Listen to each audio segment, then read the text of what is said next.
এটা হচ্ছে এই বাড়ির যে ছেলে মেয়েগুলো আছে, আমি তাদের ফুপুর চরিত্রটা করছি। কি চরিত্র করছি, কেমন চরিত্র করছি, এটা নিয়ে খুব বেশি বলতে চাই না, কারণ আমি চাই আপনারা দেখে আবিষ্কার করবেন। কারণ সব কথা যদি আমরা আসলে ইন্টারভিউর মধ্যে বলে দেই, তাহলে তো গল্পটা দেখার আর কিছু থাকলো না।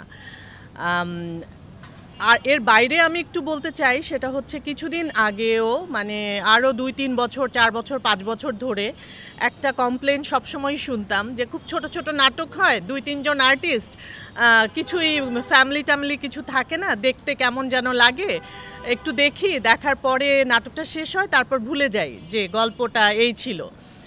পরিবার নিয়ে নাটক হয় না কেন? এটা সেই পরিবার নিয়েই নাটকটা হচ্ছে।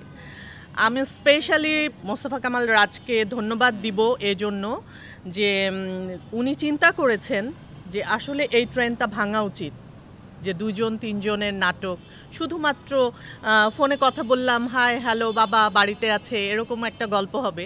সেই ট্রেন্ডটা ভেঙে একটা পরিবার নিয়ে নাটক হওয়া। পরিবার ভাঙতে ভাঙতে আসলে আমরা পরিবারের ভ্যালুটাই ভুলে যাচ্ছিলাম। নাটক কিন্তু জীবন বদলের হাতিয়ার বলি আমরা। সো নাটকে আমরা যেটা দেখি ওটার অনেক কিছুই কিন্তু মানুষের উপরে এফেক্ট করে। সো যখন আমরা একটা পরিবার দেখব, পরিবারে বড়দেরকে সম্মান করতে দেখব, আমাদের ভেতরে, বা আমি বলবো যে ইয়াং জেনারেশন যারা আছে তাদের ভেতরে কিন্তু ওটার একটু এফেক্ট পড়ে, যে বড়দেরকে আসলে এভাবে সম্মান করতে হয়। বড়দেরকে, বাড়িতে বড় যারা আছে বাইরে যাওয়ার সময় তাদেরকে একটু বলে যেতে হয়, ফিরে এসে তাদেরকে হয়তো সালাম দিতে হয় বা তাদের সাথে কুশল বিনিময় করতে হয়। এই জিনিসগুলা কিন্তু দেখে থেকে আমরা শিখতে পারি, বা আমরা শিখেছি। আমরা চাইবো যে ভবিষ্যৎ প্রজন্মও শিখবে।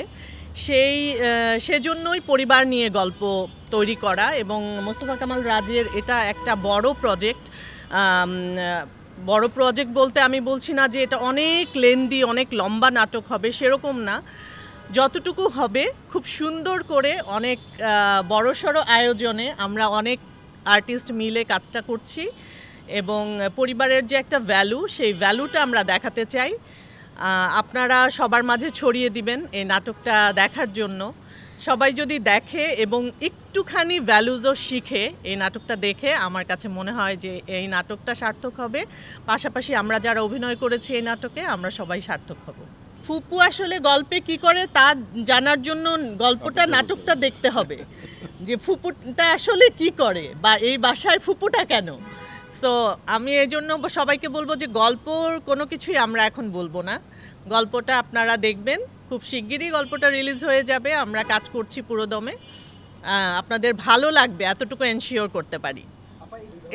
এটা অনেক ভালো লাগার একটা অনুভূতি আমার জন্য, কারণ সবসময় হয় ওই যে বলছিলাম যে একজন নায়ক নায়িকা থাকে, হয়তো চিনিও না, কারণ প্রথম কাজ করছি, এরকম একটা ব্যাপার থাকে, নিজের ভেতরে ফিলিংটা হয়তো শেয়ার করতে পারি না, বা আমাদের একটা সিন যখন হয়, সিনটা নিয়ে একটু ডিসকাস করা অনেক সময় করতে পারি না। কিন্তু এখানে যেটা হচ্ছে, রাজকেও আমি বলবো যে আমাদের জেনারেশনেরই সময়েই, মোটামুটি কাছাকাছি সময়েই রাজ কাজ শুরু করেছে।